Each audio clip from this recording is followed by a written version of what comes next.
Barka da zuwa sashen Algaita Media TV.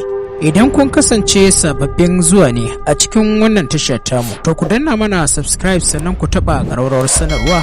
Idan kuma ka kasance ko kin kasance kina cikin wannan tasha, to ku danna mana like sannan ku share ku yi mana comment domin ci gaba da samun shirye-shiryen mu akan lokaci. Ku kasance da tashoshinmu guda biyu, Algaita Media TV da kuma farin ciki Hausa Novel. Mun gode da goyon baya.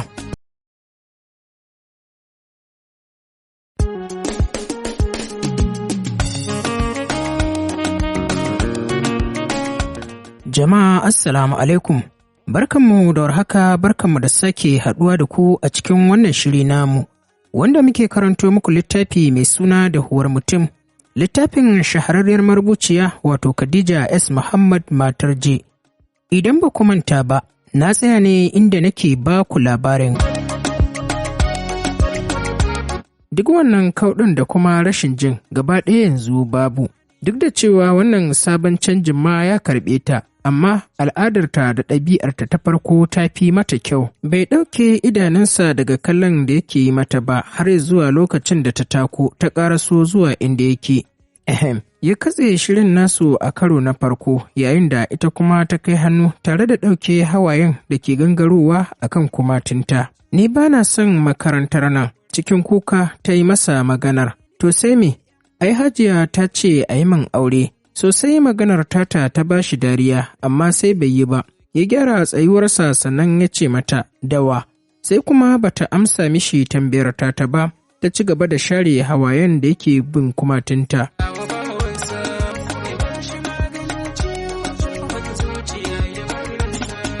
To daga nan ne muka tsaya, yanzu kuma insha Allahu za mu ci gaba. Kafin mu ci gaba muna sanar da ma'abota sauraron wannan shiri namu kamar yadda muka saba a kowane shiri. Wannan waka mai suna bugun ruhi za mu saka link ɗinta a ƙarƙashin wannan bidiyo. Ga mai buƙatar ya sauke odiyon waƙan ko kuma ya saurare ta complete. Ku ci gaba da kasancewa da Algaita Media. Bismillahirrahmanirrahim. Da sunan Allah mai rahama mai jin ƙai muke fara dukkanin lamari. Allah muna roƙonka yadda muka fara lafiya, Allah ka sa mu gama lafiya. Allah ka raba mu da sharrin maƙiya da mahassada. Dahuwar mutum kashi na 52. Idanu Aliyu ya tsira mata yana jira ya ji amsar da za ta bashi. Bata ce mishi komai ba, ta dai ci gaba da share hawayen da yake fitowa daga cikin idanunta. Ya ce mata, ina sauraron ki, dawa. Cikin shekar kuka da nuna tsananin damuwa a tattare da fuskarta, Bilkisu ta ce ni da kowa ma. Taɓe baki Aliyu haɗe da ɗage kafaɗinsa duka biyan, sannan ya ce mata to kenan, ki kawo kowa ɗin daga nan zuwa Monday, ni dai kin san ba na son jira. Ganin ya juya ba tare da ya ce mata komai ba ne ya sanya ta sakin kuka mai sauti, ta ce ni dai ba na son makarantar na, ni ba zan iya zuwa makarantar ba tare da sef ba. Tafiyarsa kawai yake yi ba tare da ya juyo ba har ya zuwa lokacin da ya fice daga cikin gidan. Sai da ta ci kukanta ta ƙoshi sannan ta juya ya zuwa cikin ɗakin Hajiya. Hannunta riƙe da emblem ɗin. Me wancan baƙin mutumin yake gaya miki? Na leƙa ta taga na ganku a tsaye. Hajiya ta tambaya ko zama Bilkisu ba ta yi ba. Ba komai, ya bani saƙo ne kawai. Bilkisu ta faɗa mata hakan ne domin ba ta son tashin hankali. Saboda ta san halin Hajiya. Yanzu nan sai Hajiya ta tayar da hankalin kowa domin ta fi kowa tsanar maganar makaranta. Ba kuma akan Bilkisu kawai ba. Hajiya har akan Bilal ma surutu take yi akan maganar makaranta. Wannan dalilin ne sanya Bilkisu ta ja bakinta ta yi shiru. Lokaci ɗaya kuma tana tuna wata dama ta samu, don haka za ta yi amfani da ita. Ranar Litinin kimanin ƙarfe 7:45 ya shigo gidan. Bai taɓa tsammanin zai shigo ya sami Bilkisu ta shirya ba, amma ga mamakinsa sai ya shigo ya tarar da Bilkisu ta shirya tsab. Zaune take a ƙasa tana cin ƙosan da mama ta soya a hankali a hankali. Shigowarsa ne ya sanya ta ɗaga kanta haɗe da sauke fararen idanuwanta a kansa wanda ko kwalli ba ta shafa musu ba. Shi ne ya janye idanuwansa haɗe da zama a kan kujerar da take fuskantar ta. Barka da safiya, ta faɗa a hankali a daidai lokacin da take dangwala ƙosanta a cikin yaji. Bai kai ga amsawa ba mama ta fito hannunta rungume da leda. Shi ne ya fara gaishe ta, mama ta amsa. Ta ce masa koko da ƙosai muka yi, yayarsu ta sanyo ma ne? Ya bi kofin kokon da yake gaban Bilkisu da kallo kafin daga bisani ya ce a'a. Makarantar za ku je ne? Mama ta tambaya daidai lokacin da take ajiye kayan da yake hannunta a kan kujera. Kai ya ɗaga mata alamar E. To Allah ya taimaka, mama ta faɗa cikin halin ko in kula.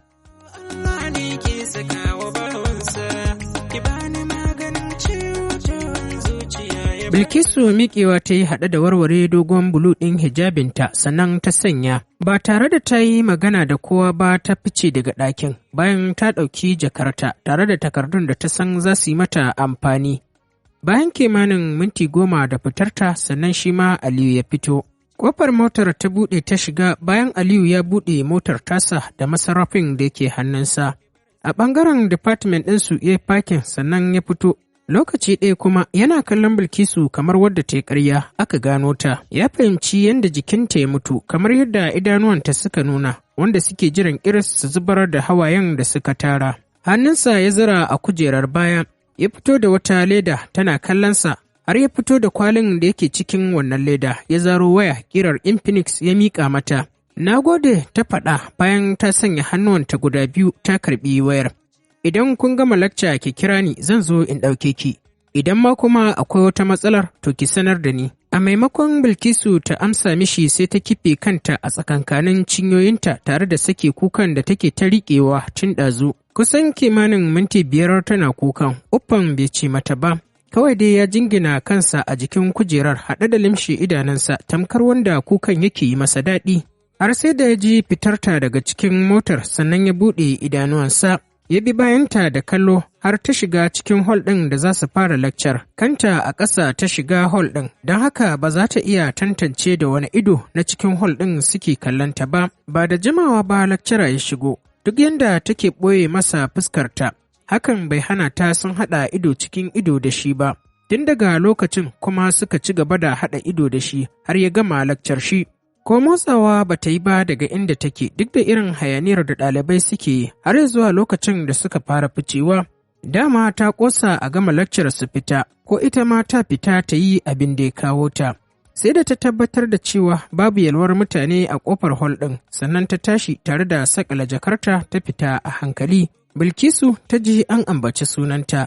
A hankali ta juyo don ta ga wane ne ke kiranta. Cikin dabara ya jefar mata da ‘yar ƙaramar takardar da take hannunsa, haɗe da yi mata alamun ta ɗauka. Da kallo ta bi bayansa haɗe da mamaki ganin yadda ya wuce, tamkar ba shi ne ya jefar da takardar ba. Soke ajiyar zuciya ta yi a hankali sannan ta sunkuya ta ɗauki takardar.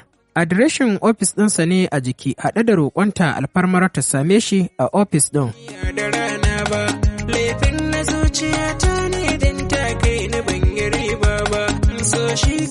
Ci gaba ta yi da juya takardar haɗe da nazari a kan abin da ya rubuta, daga bisani kuma ta taɓe baki haɗe da ficewa daga harabar hol ɗin baki ɗaya. Kanta a ƙasa ta ci gaba da takawa a hankali take tafiya. Lokaci zuwa lokaci kuma tana amfani da hannunta wajen ɗauke hawayen da yake fitowa daga cikin idanunta.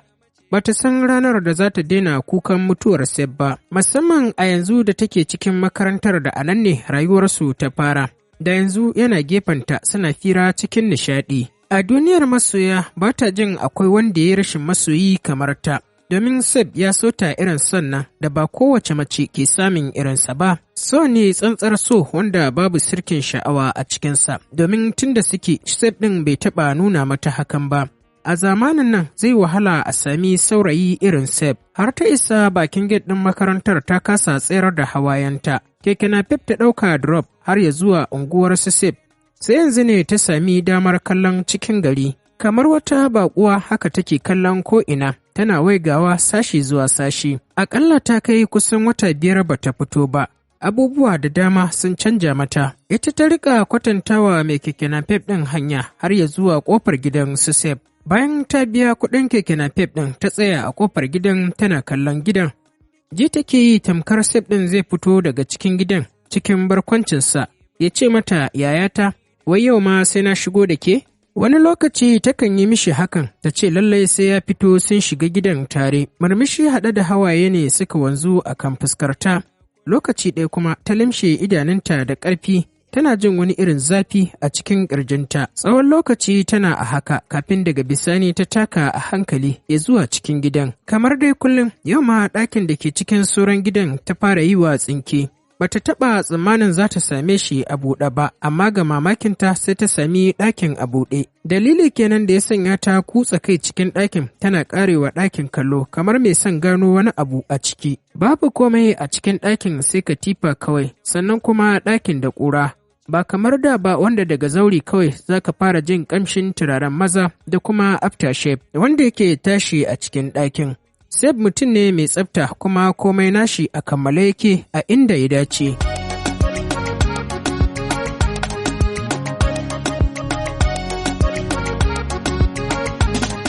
Jiki a sanye ta ƙarasa ya zuwa kan katifar tare da kakkaɓe ta kwanta a kan katifar, hawaye na zirarowa ta gefen idanunta. To jama'a, duka kuma yau a nan za mu dakata, sai kuma idan Allah ya kai mu mun zagayo inda za ku ji mu ɗauke da ci gaban wannan labari.